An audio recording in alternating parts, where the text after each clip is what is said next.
My friend and I embarked on a journey through a story to redeem the second and third male leads. Just as we found ourselves blissfully pregnant and eagerly awaiting a happy conclusion, calamity struck. The brooding prince of the capital, whom she wed, secretly kept a canary, while my own husband, the enlightened one of the capital, harbored a cherished first love in his heart. Together, they conspired to come after us, launching a live-streamed campaign of cyberbullying. My friend queried, "Shall we retaliate?" I replied, "If you strike, I shall too." In a moment of impetuousness, we found fleeting delight, only to regret our rashness in the dead of night, clawing at the walls in despair. Fearing retribution, we chose to feign death and retreat from the world, indulging in hedonistic pleasures with the substantial rewards we had amassed. Yet, our 2 years of carefree living came to an abrupt end when she was caught sprawled on the chiseled abs of a male model by the prince, while I found myself cornered against a wall by the enlightened one. Together, we lamented, "System, are you truly incapable of handling this?" In a lavish mansion, the atmosphere was charged with tension. My friend and I huddled before the surveillance screen, watching the throngs outside hurling insults at one another. Yun On Yue exclaimed, "Lu Shuha, you're utterly incompetent. After 5 years of strategizing, you still haven't vanquished the first love in the enlightened one's heart. You've brought shame upon our kind." I retorted defiantly, "And you? Aren't you equally disgraceful? The canary of your prince is practically perched atop your head, yet you still dare to laugh." We exchanged barbs, each eager to expose the other's shortcomings. "What shall we do now?" Yun On slumped despondently to the floor, raking her fingers through her hair. I buried my face in my hands, lamenting our misfortune. Initially, we had united to save the second and third male leads, laboring for 5 arduous years. She transformed the neglected and reclusive Bai Genie into a revered prince of the capital, while I rescued the morose youth Shin Yufan, ensuring he flourished as the esteemed enlightened one. Now we were both pregnant, and victory seemed imminent. Little did we anticipate that the prince would be discovered harboring a canary, and the enlightened one's unfulfilled first love would return home. Upon learning that they would go to great lengths for their beloveds, we were left in utter dismay. Our mission was abruptly deemed a failure. I sought clarification from the system, only to witness it flicker ominously before plunging into darkness. Fuming, I stomped my foot. A poor review was a must.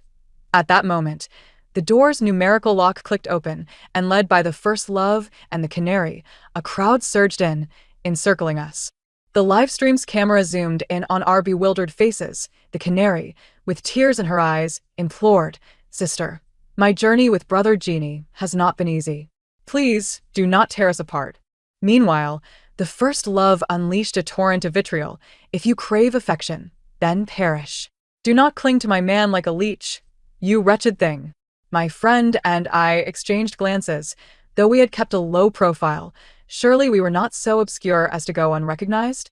What audacity propelled them to confront us directly?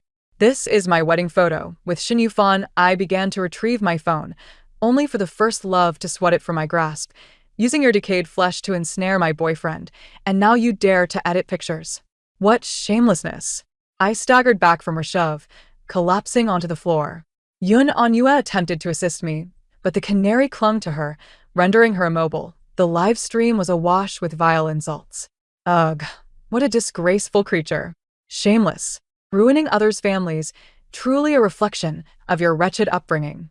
The first love surveyed the scene, spotting anything connected to Shin Yufan, and proceeded to demolish it. The canary seized the opportunity to strip Yun On of her precious jewelry. The chaos was overwhelming, and as Yun On could bear it no longer, she turned to me. "Shall we retaliate?" I met her gaze. "If you strike, I shall too." Yun On delivered a powerful elbow strike that sent the canary staggering several steps back. I was unwilling to be outdone, so I retaliated with a resounding slap to Bai Yueguang's face. With those 2 swollen lumps beneath her brows, can she only gasp for breath and not comprehend? I have already declared that I am wed to Shin Yufan. Can she not grasp human language? Seizing my phone, I marched to the entrance, thinking, does she believe anyone can just reside in the ancestral home of the Shin family? Yun On also brandished her phone, thrusting it into the canary's face. "Do you not have a clear understanding of our roles as each other's mistresses?" The onlookers analyzed our complicated relationship and reached a conclusion. This was a self-staged charade. Public opinion swiftly turned against them, and they left, battered and humiliated. Yun On Yue and I collapsed onto the ground, still catching our breath when the door was kicked open once more. Bai Jini stepped forward and slapped Yun On Yue. Who gave you the right to touch her? I rushed in and returned the slap, positioning myself protectively behind Yun On Yue. Bai Jini, do you dare lay a hand on her? If it weren't for her efforts to smooth things over for you all these years, you would still be languishing in the Bai family. Bai Jini's tone was icy. I never asked her for help. He then issued a menacing warning. Anyone who touches my people will pay with their life. Before departing, he cast a glance my way. Take care of yourself. Do you think Xin Yufan will let this slide?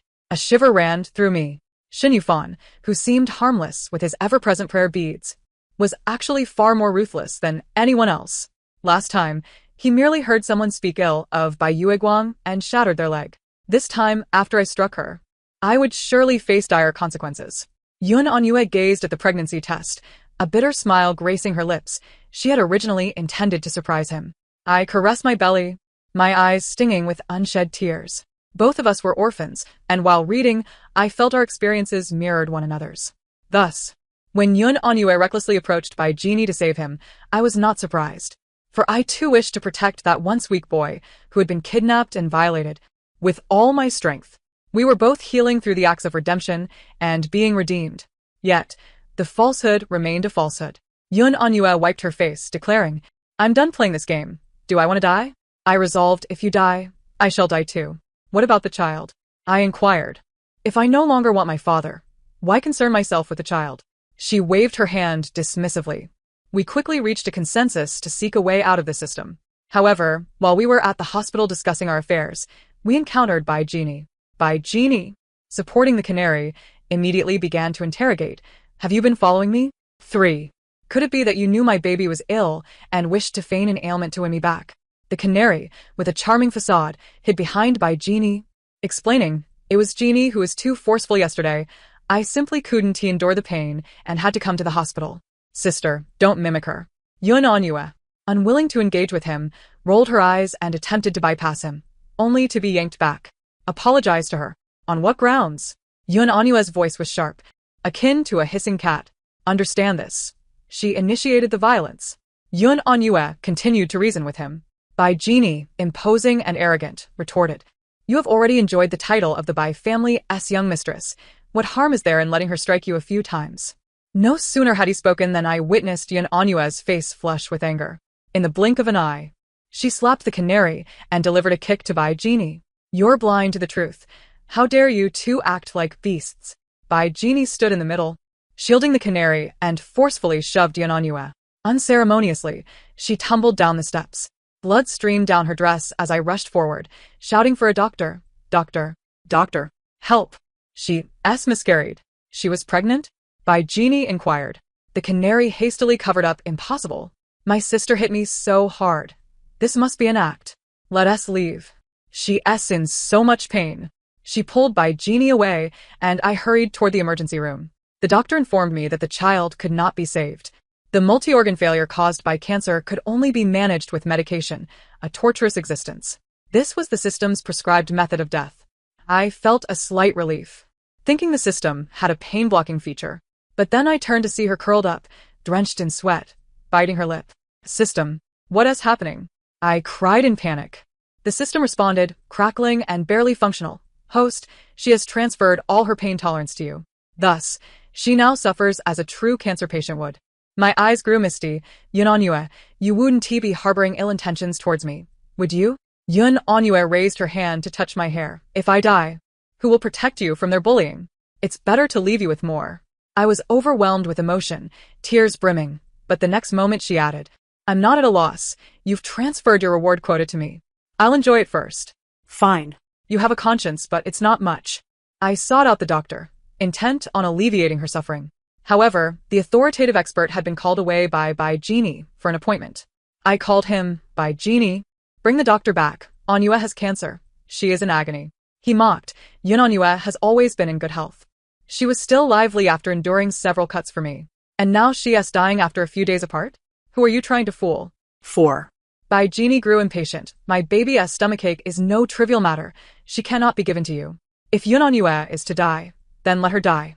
My tone turned grave. For Shin Yufan's sake, please help me. Alleviate her suffering. No sooner had I spoken than the voice on the other end changed, a familiar coldness filling the air. Lu Shuha, from the moment she returned to the country, we have had no relationship. It was Shin Yufan. He didn't even spare a moment to settle scores with me, instead staying by Yueguang's side. Shin Yufan paused slightly. It will always be. But it can be anyone else. This incident served as a lesson for you, to recognize your true place. He severed our ties with a few curt words, casting me aside like refuse, showing no regard for our past. The laughter on the other end wove into a suffocating net around me. Not a single decent person to be found. Days dragged on interminably. I accompanied Yun Anyue, gossiping while observing the prominent headlines featuring Bai Genie attending various events with the canary. People jested. The young master finally reveals the rose he has been protecting. Shin Yufan occasionally showcased his affection as well, gifting Bai Yueguang the prayer beads he had worn for years, a symbol of his status. The entire internet buzzed with excitement, proclaiming the monk was willing to fall from grace for his deity. Yun Anyue, connected to countless tubes, laughed carefree. When the time comes, mix my ashes with some powder. Even in death, my sister must shine. And be sure to burn a few handsome ones for me. My heart ached slightly, and I scolded her. You wretched creature. You have all the money. What handsome man can't you find? There was no response. She ceased to breathe in my arms. Yun Anyue donated all her organs for cancer research, and I returned home with the remaining ashes. Bai Genie sought to break off the engagement, barging into the villa when he couldn't find Yun Anyue. Where is Yun Anyue? Get her out here. Bai Genie shouted. I pointed to the ashes on the table. She's dead. He froze, knocking over the urn. You're playing this for real? You would go so far as to avoid me with such a scheme? The ashes scattered in the wind. Not to mention, with a bit of powder, it looks quite beautiful. I tossed the death certificate and the organ donation certificate at him, all clearly documented and authentic. He read through them, then tore them apart in disbelief. After seeking confirmation, he finally acknowledged the truth, his face pale and muttering. How could she possibly be dead? I smiled, my words laced with mockery. You shielded the canary so diligently. When you pushed Yun Anyue into the line of fire, why didn't you ask if she would die? You pushed her down the stairs, knowing she was pregnant and suffering from cancer, yet you monopolized the doctor. Why didn't you inquire if she would die? Now look, you've scattered her ashes with your own hands. Bai Genie knelt on the ground, attempting to gather the powder, but it slipped through his fingers like sand. Tears cascaded onto the ground as he wept inconsolably. In a frenzy, he searched for the remnants left by Yun Anyue, desperately hoping to grasp something tangible. Yet he found nothing. Indeed, he had nothing to begin with. Bai Genie became entranced, spending his days clutching the urn, contemplating the depths of despair. When Shin Yufan saw me alive, he visibly relaxed. I will always keep a place for you as the young mistress of the Shin family. Shin Yufan's rare tenderness unfolded. Yet, my child, you are unworthy of life. She saved my life. It is her I love. I stood there, lost in thought, suddenly recalling the moments after I first entered this narrative. The porcelain doll-like figure had been violated by kidnappers and, upon rescue, underwent a drastic transformation. Each day, she would cower in dark corners, wielding a knife to harm others and herself. I approached her day after day, adorned with the wounds she inflicted. After a prolonged journey, I finally reached her side, assuring her that Lu Shuha would protect Shin Yufan for eternity. He harbored a shadow over the business realm. It mattered not, for I would navigate those treacherous waters in his stead. He feared retaliation from rivals. No matter, let those arrows of malice be directed at me. Countless times, Shin Yufan swore before the deities that he would remain by my side for all time. In those moments, his sincerity was palpable, making me ponder the possibility of everlasting love. I have never doubted genuine feelings, yet sincerity can waver like the wind. In the operating room, my heart abruptly ceased, while outside, the beads of his prayer string fell, scattering across the floor. He likely did not anticipate that a mere miscarriage could lead to my demise. In that fleeting moment of closure, the progress of my conquest reached its zenith. I found solace in the thought that I had left behind a gift for him in this world. The system buzzed to life once more. Ding! Congratulations, host, conquest successful. Returning to the real world. With a clang, the system ejected me, and I landed right beneath a railing. I desperately waved to Yun Anyue, who, in a fit of excitement, shouted from above, "Don't just wave. Come up and play." I yearned to strike her down with a single blow. Yun Anyue, I'm stuck. Quickly, pull me out. Upon hearing my cries for help, she hurried down. Are you both out of your minds? I rubbed my neck, wishing to throttle her. The system had already disconnected, leaving only Yunanyue to bear my wrath. She tossed a wad of cash at me. Still angry? I remained silent. 2 wads, 3 wads. As I gazed at the scattered bills, a smile broke across my face. All right, I'm not angry anymore. Sister, you are my only sister. She pulled me onto the stage, waving her hand dramatically. Look, this is the empire I've built for you. A line of male models entered in response, standing before us, ready for selection. She leaned back, and amidst the gasps, fell into the arms of the male models who caught her securely. Come on, sister. Let us have some fun. She returned to my side, dragging me down to jump. Lying amidst the male models, I mused how easily the wealthy could succumb to vice. For the sake of enjoyment, Yunanyue bought the entire venue. Together, we spent 2 years traveling the world in wild abandon, fueled by her wealth. Once the novelty wore off, we both sighed heavily. Alas, I am devoid of any worth beyond money. Presently, I found no interest in indulgence. The male model seated behind us looked on disdainfully. Ladies, are you interested in what you're discussing? Yunanyue pouted, her eyes filled with sympathy. Oh, poor little darling. Come here, let me comfort you. I regarded her with disdain as she played the role of the overly affectionate sister. Yunanyue, you are despicable. What do you know? She retorted, hands on her hips, recounting her abusive father, her ailing mother, her studying sister, and the shattered remnants of him. I am merely doing good deeds. With that, she leaned into the arms of a nearby stranger. I have trouble sleeping. The doctor advised me to rest my head on 8-pack abs. She was so enraptured by beauty that she failed to hear the system's trembling alarm. Only in the final moments did I sense something was amiss. Host. The system has encountered an issue. The target of your conquest has arrived. The music was too loud for me to hear clearly, prompting my inquiry. What do you mean? The target has arrived? Given that our bound system had always been subpar, I instinctively sensed impending danger, my body bristling with alarm. My mind raced faster than my mouth as I ran, calling out to Yunanyue, run. She caressed the male model's abs, her eyes glazed. What did you say? Speak up, I can't hear you. Where are we running to? In the blink of an eye, Yunanyue discovered the reason for our flight. As Baijini pulled her from the male model's embrace, cradling her in his arms. You cannot escape this time. Baijini's voice was cold and resolute.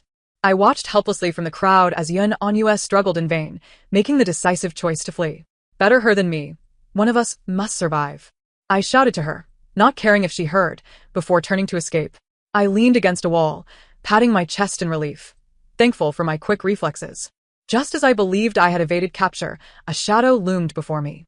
My wrist was seized, rendering me immobile, as Shin Yufan's gentle voice resonated. Shuha? I knew you had not perished. I gazed at my bound wrist, cursing inwardly. Damn monk, have you traded your vows for madness? In the private room, the 4 of us exchanged glances. Yunanyue and I silently cursed the system's ancestors. The system nervously rubbed its fingers. Host, I've just leveled up to 50, and I have no ancestors. We fell silent. Isn't the task complete?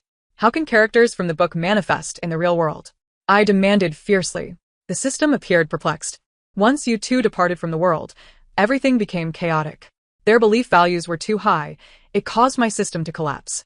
It turned its back to us, squatting and drawing circles on the floor. If not for the physical barrier between us, I would have kicked it into oblivion. What are you doing? Send them back. The system grinned sheepishly. I haven't finished leveling up yet. The passage is still closed. Just hang in there. The voice grew fainter. It was clear that it had disconnected again. I declared it the most inept system I had ever encountered. I miss you. Shuha, I miss you. Baijini and Shin Yufan spoke simultaneously upon seeing our silence. Is it necessary to engage in such awkwardness upon our first meeting? The lecherous man and the scoundrel brother had identical lines. I blinked at Yunanyue, who nodded in understanding. We spoke in unison. Who are you? Do we know each other? She chimed in. You 2 truly disgust me. As soon as the words left our mouths, a brief silence ensued, accompanied by exchanged glances. You both genuinely repulse us. Who are you? Do we know each other? The silence enveloped the private room. It became evident that some friends not only failed to understand you, but also lacked any semblance of rapport. I chose to recline and abandon decorum, stating, let us address matters directly. Please spare us the disgust. Shin Yufan approached me, kneeling on one knee. I scoffed. Since when did the knees of a monk from the capital hold such value? He earnestly embraced me. Shuha, without you, I feel as though my life is unraveling. I have traversed countless temples, beseeching every deity, and finally found you. Shun Yufan's voice cracked, his body trembling, each movement delicate, as if cradling a treasure once lost. Yet, all I felt was revulsion. In times past, being near him had imbued me with a trace of Buddhist compassion, compelling me to preserve some semblance of dignity. However, at this moment, I yearned to be my true self. Shin Yufan, I do not reclaim such rotten cucumbers. Just those few words struck him like a dagger, leaving him frozen in place, speechless for a prolonged period. Since my arrival, he had likely never heard anyone speak to him in such a manner before. Once, I had shielded him from all vile words. Now, I had unveiled the wounds festering in his heart. Shen Yufan's hands quivered, his eyes glistening red. No. It's not true. He shook his head, tears streaming down his cheeks. Shuha, please don't do this. I was wrong, truly wrong. Don't abandon me. I broke free from his embrace and forcefully pushed him to the ground, exclaiming that if he recognized his wrongs, he should just perish. The argument had driven Shin Yufan to a state of illness. He sat vacantly in the corner, rendered mute, as if ensnared by those unspeakable memories. Yet who truly cared? Our confrontation had reached its conclusion, while Yun Anyue's turmoil was just beginning. Bai Genie, on the brink of uttering an apology, was swiftly interrupted. After all, it is common knowledge that no one believes a man's apology. I advised him to leave, to quit playing the repentant rogue, for it was utterly nauseating. Yun Anyue, true to her tempestuous nature, left Bai Genie blushing in embarrassment. Unable to match her fierceness, he prepared to resort to brute force. Sensing the escalating tension, I had yet to rise when the door to our private room was flung open.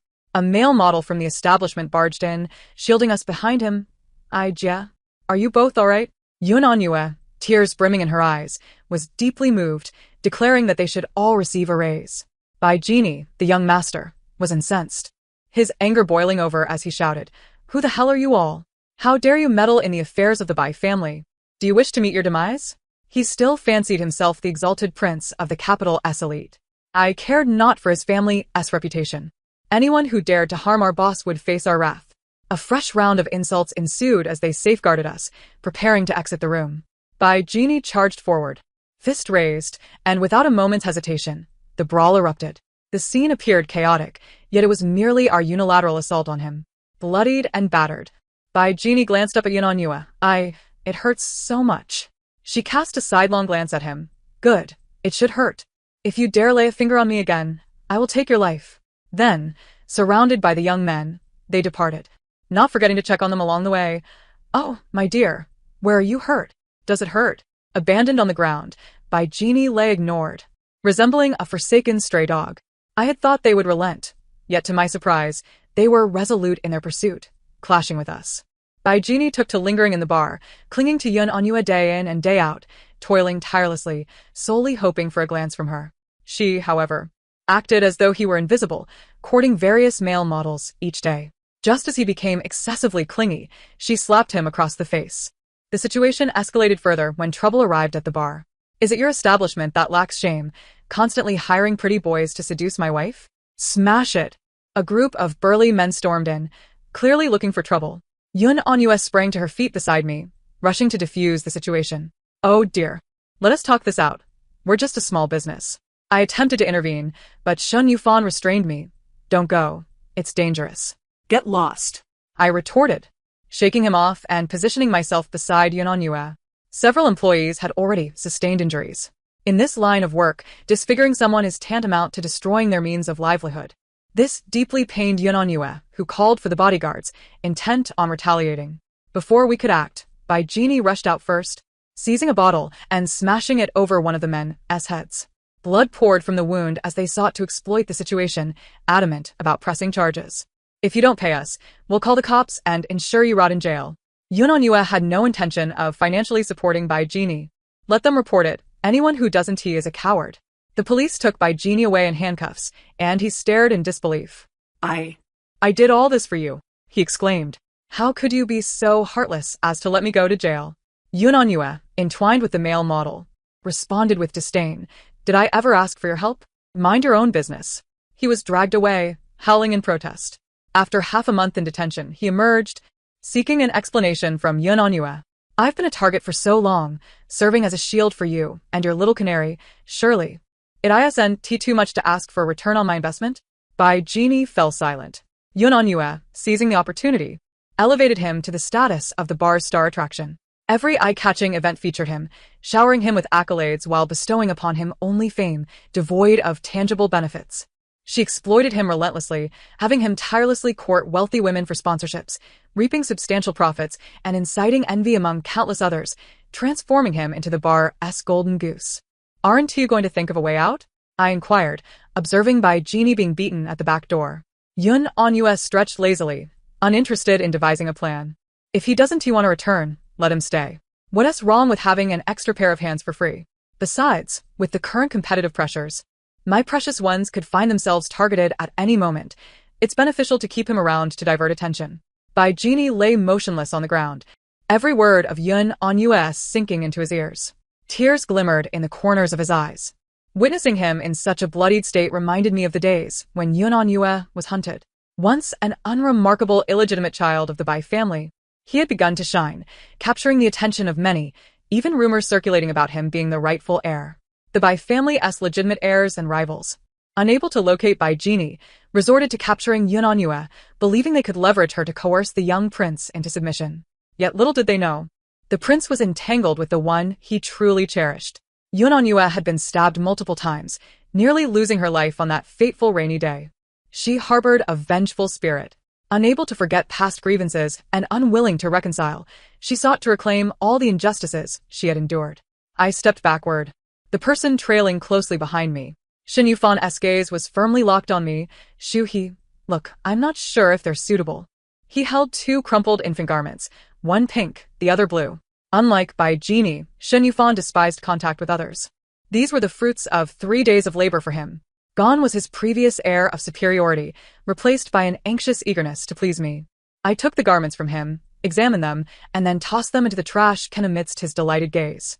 He was even more despicable than Bai Genie, capable of inducing disgust. I clapped my hands and met his eyes. You are unworthy of being my child's father. Shen Yufan grew frantic, blocking my path. Shu-he, I've realized my mistakes. I can forsake the Shen family name. I can stay here, and we can still have children. I met his gaze with calmness. He faltered, his voice dwindling to a whisper. What must I do for us to return? We both understood that there was no going back. To avenge the disgust he had just inflicted upon me, I told him that he must open a branch of the bar, and then we could discuss things amicably.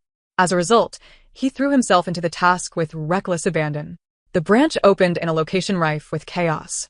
I severed all the necessary connections. He had been out of the business for too long, without the Shin family name, without me. He found himself struggling. After finally establishing some connections, he was forced to endure humiliation at the dining table. Shu-he, can you come pick me up?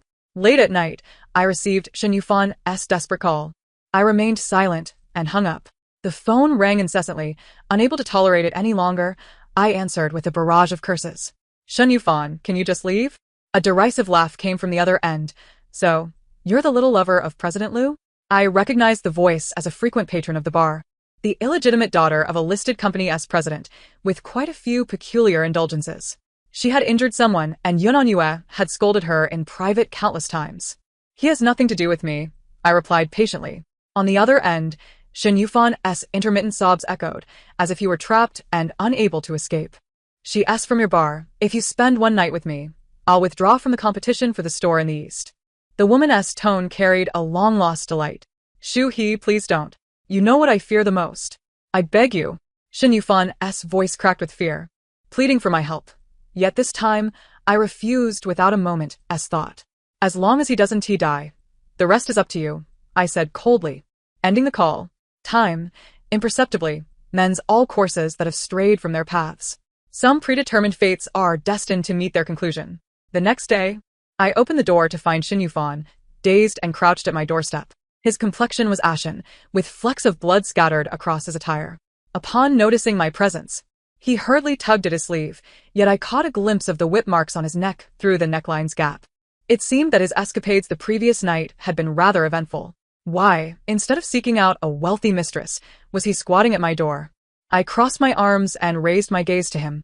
Shan Yufan shuffled closer, cautiously approaching me, expressing his desire to be nearer. But I find you rather filthy, I retorted, deliberately covering my nose with my hand and retreating a few steps. His eyes appeared vacant, his hands desperately rubbing his arms, murmuring to himself, "No, I'm not. not dirty." He peered over my shoulder and caught sight of his reflection in the mirror, suddenly spiraling into madness. "I am not a seductress. I have not lured anyone," he shouted, charging at the mirror and shattering it with a punch. In his frenzy, he slowly picked up a shard of glass and pressed it against his face. The glass sliced through flesh, revealing bone beneath as blood dripped. "Damn it, stay away from me. I've barely settled into my new house. And you're already causing this chaos. Such misfortune." I cursed under my breath as I called for an ambulance. By the time I arrived at the hospital, he had been wrapped like a mummy. The nurse shook her head, sighing, "Such a beautiful person, what a pity." I pushed open the hospital room door, only to find it empty. Scanning the surroundings, I heard rustling sounds emanating from the wardrobe. Opening the door, I discovered Shan Yufan curled up inside, his eyes filled with terror, his entire being on high alert, keeping everyone at bay. I understood that he was unwell, worse than before. Without uttering a word, I quietly closed the wardrobe door. This time, no one would foolishly attempt to save him. Neither he nor, by genie, deserved redemption. The secondary male characters in this little world were on the brink of collapse due to our antics, and only then did the system finally come online. Witnessing this scenario, I couldn't help but curse. "What on earth have you two done?" I and Yunanyua sat with our legs crossed, shaking them playfully. "We merely repaid grievances with grievances, avenged enmity with enmity, an eye for an eye, blood for blood." The system, a shimmering blue orb, floated motionless in the air. I began to suspect it might have been frightened to death by us. After scanning the scene, it cautiously patted its little heart, relieved to still be alive. "If you don't send them back soon, I might just perish," Yunanyua exclaimed, hands on her hips. It was no wonder. Ever since Yunanyua announced her desire to marry, Bai Genie had been kneeling outside for 3 days. The entire internet was accusing me of being ungrateful, heartless, and disloyal. I clapped my hands in agreement with the first 2 accusations. As for the last one, pure nonsense. Yunanyua rolled her eyes at me. "How can you laugh at me? Look at that monk." I peered through the window to see a person huddled in the corner under the eaves. Having been shaved bald for treatment of facial injuries, truly resembling a monk. The system attempted to be endearing. "He just leveled up and came looking for you. No need to rush. I'll send them away right now." As soon as they saw us emerge, their eyes lit up in unison. The air around us suddenly felt thin, as if they sensed something and struggled desperately. I won't leave." Bai Genie clawed at the railing. "Please come back with me. I truly know my mistakes now. That woman is dead. I swear to treat you well for the rest of my life."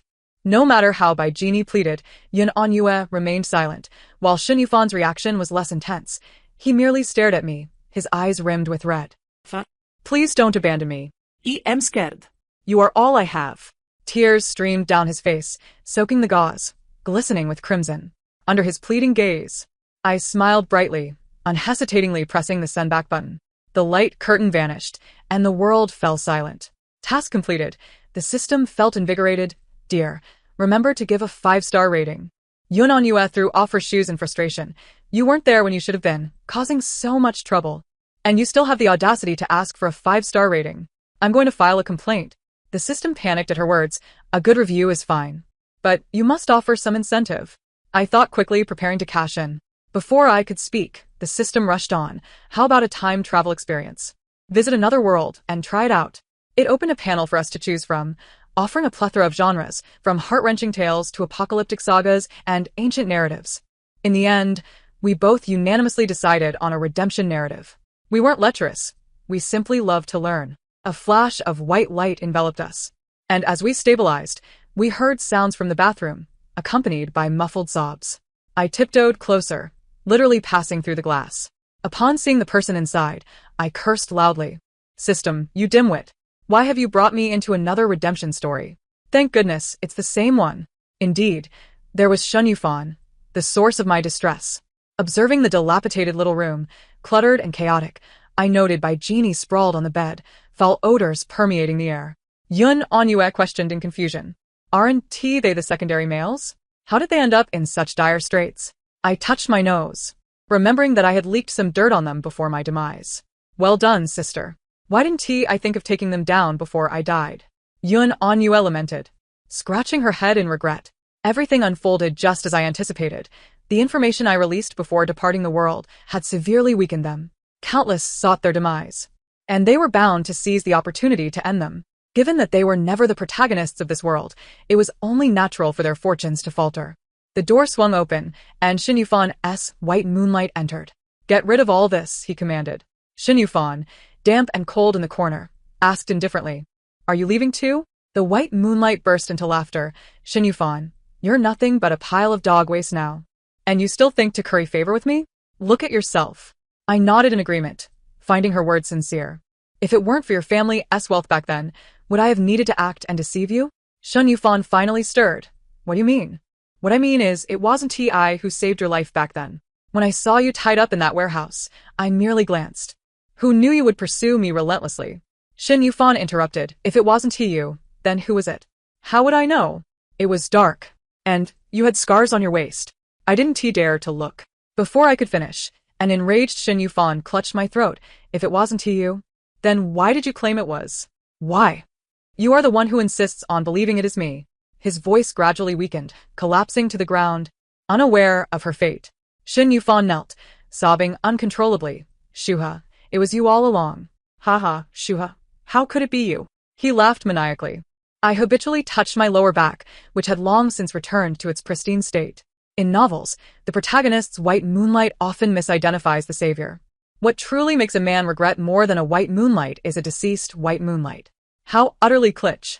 Suddenly, sparks ignited in the bathroom, flames spreading rapidly. Amidst the blaze, Shin Yufan turned to me, shouting, "Shuha, is that you? You've returned. Haven to you." He charged toward me, but passed straight through my form as the flames steadily consumed everything. A desperate voice called from behind, "Lu Shuha, you're home." Yun Anyue's voice echoed, now distant yet close. "There are dozens of male models waiting for us. Damn system. We'll play on our own. From now on, I'll take care of you." I responded loudly, turning decisively. At last, the wish of being supported by my best friend had been fulfilled. The end.